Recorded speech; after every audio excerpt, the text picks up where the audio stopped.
exclusividade que consagra, qualidade que encanta. Assim é a TV Medalhão, trazendo o mundo das joias até você. Assista ao nosso programa diariamente das 11h30 da noite às 3 da manhã, aqui na TV Aparecida. Agora a gente tem um convite para você de casa.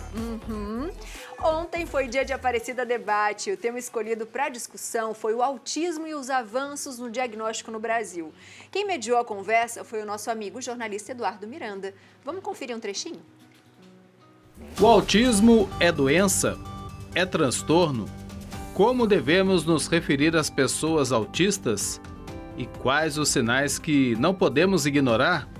Para nos ajudar a responder essas e outras questões, recebemos o neurologista Washington Pereta Tavares. A falta desse contato visual, a dificuldade sensorial que pode vir com um choro intenso, não consegue parar de chorar, um choro desmotivado, ou então o oposto.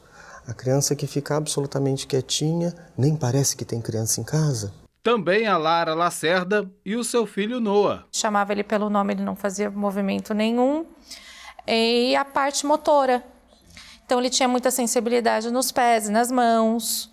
E aí começou com fono, ele não fazia movimento de sucção, ele mamava no peito, mas ele ainda chorava muito. E ainda a psicóloga Isabelle Prado. O tratamento, ele muda a vida dessa pessoa, ele traz qualidade de vida tanto para a pessoa quanto para a família, para as pessoas que convivem, né? Então tem uma melhora nessa qualidade de vida e é importante aí nas diferentes fases da vida.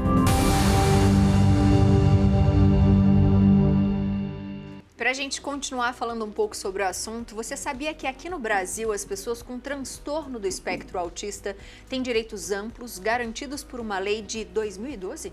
É isso, a lei tem avançado, mas como ela funciona na prática e quais são os direitos das pessoas com autismo? Quem nos explica o assunto é o advogado Felipe Nunes. Seja bem-vindo ao Viva a Tarde, Felipe. Oi, boa tarde, como vão? Tudo bem? Tudo ótimo, bem. Seja bem-vindo. Felipe, quando a gente fala sobre o autismo, o que a lei garante para essas pessoas? Bem, como vocês já adiantaram, desde 2012 a gente tem uma legislação, que é a Lei Berenice Piana, que equipara o autismo, né, classifica o autismo, na verdade o TEA, o transtorno do espectro autismo, a uma pessoa portadora de deficiência. Então, garante todos aqueles direitos. São direitos amplos, a gente pode passar a tarde inteira conversando sobre vários direitos, desde o direito à saúde, à educação inclusiva, um atendimento prioritário, a transporte, veículo, enfim, até assistente social, né? Então, são vários direitos.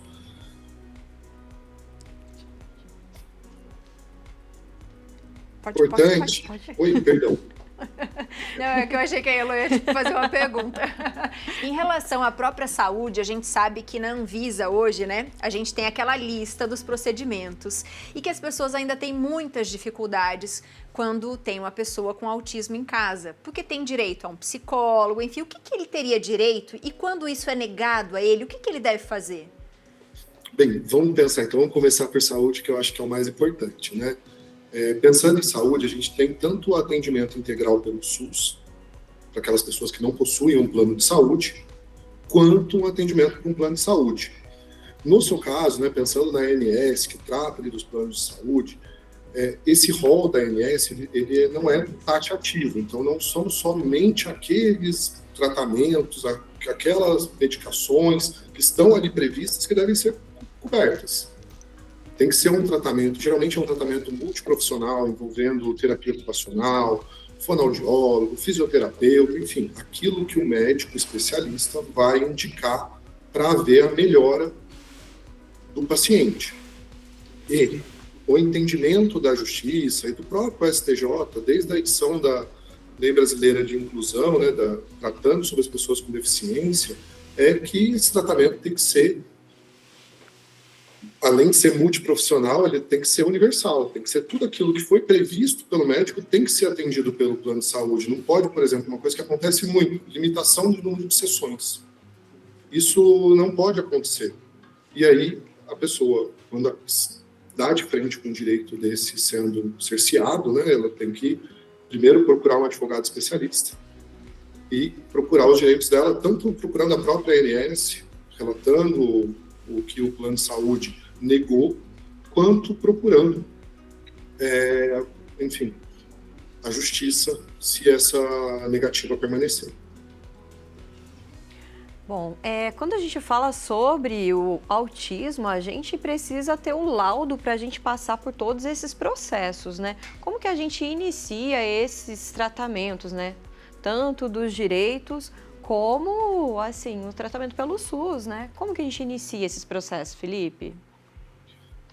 Assim, a primeira coisa é procurar um médico especialista para você poder ser diagnosticado, né? Quem tem um plano de saúde vai procurar lá o seu plano de saúde, quem é atendido pelo SUS vai passar pela triagem, clínico geral, até chegar no médico especializado, para poder receber o laudo, poder fazer todos os testes e ser diagnosticado. Uma coisa que é muito importante é que a lei Romeu-Mion, né, agora de acho que 2020, ela criou uma carteira de identificação da pessoa com o TEA, justamente para evitar que haja necessidade de apresentação de laudo, enfim, toda aquela burocracia para a pessoa poder ter o atendimento prioritário em fila, serviço público, desde saúde a demais serviços, e serviços privados também, né, como, por exemplo, uma fila de supermercado, ela poder ter esse atendimento prioritário.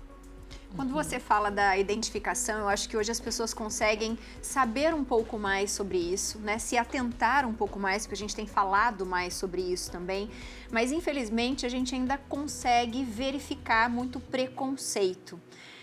A gente sabe que o transtorno ele tem vários níveis, né? E que em alguns momentos as pessoas podem ter algum momento de crise, e isso pode acontecer em público, enfim. E a gente já viu situações muito complicadas em relação a preconceito, em de repente as pessoas não respeitarem ou não entenderem aquele momento. Diante de uma situação como essa, Felipe, o que a gente deve fazer? Bem, esse preconceito, na verdade, não é um simples preconceito, né? Esse tipo de atitude com uma pessoa com deficiência, uma deficiência, seja o TEA, né, ou qualquer outro tipo de deficiência, é crime. Então, a primeira coisa que precisa ser feita é procurar a autoridade policial, lavrar um boletim de ocorrência, e mais uma vez procurar um advogado para verificar o que vai ser feito, se vai ser intentada uma ação civil, uma ação indenizatória, se realmente vai buscar uma reparação no juízo criminal, né, enfim, para ser analisado quais as medidas e a extensão desse preconceito, né? Que hoje o preconceito está muito enraizado na brincadeira, até no meme, na internet, e não mede a consequência que traz para a pessoa que possui, né, uma deficiência no dia a dia, as limitações dela e o quanto ela traz de dificuldade e o quanto isso prejudica a inclusão dela na sociedade. Em relação às próprias vagas dos estacionamentos, a gente sabe que tem vagas, né, para idosos, para gestantes, para pessoas com autismo, e nem sempre elas são cumpridas. O que a gente pode fazer também em relação a isso? A gente pode reclamar? Reclama onde? Que direitos tem? Geralmente, essas vagas, né, elas estão ali tanto para serviço público quanto serviço privado, a depender da lei de cada município, mas geralmente você vai ter que chamar o setor relacionado ao transporte do município para poder autuar e eventualmente até guinchar esse carro, né, remover esse carro que está estacionado em local destinado a uma pessoa com deficiência. Então, isso vale também para vaga de idoso, gestante, enfim. Essas vagas, elas são garantidas por lei e quem acaba burlando isso vai acabar sendo autuado. Felipe, muito obrigada. Lembrando sempre que se existe a lei, existem os direitos e existem os deveres, né? E quando a gente fala em relação a isso, a falta de respeito mesmo das pessoas a não conseguirem, de repente, tá estacionando, né? De repente o carro em algum lugar que não deveria, uma vaga que não deveria, não é que a gente está querendo brigar à toa, é apenas um direito e um dever e eles devem ser cumpridos, porque se existe, é porque existe uma necessidade. E se existe essa necessidade, nós como sociedade temos que respeitá-la para conseguir viver num lugar melhor. Felipe, muito obrigada, seja sempre bem-vindo, viu? Muito obrigado, eu que agradeço. Excelente tarde a todos. A todos. Obrigada. Fica o convite, né, para o pessoal assistir o Aparecida Debate no nosso canal do YouTube agora.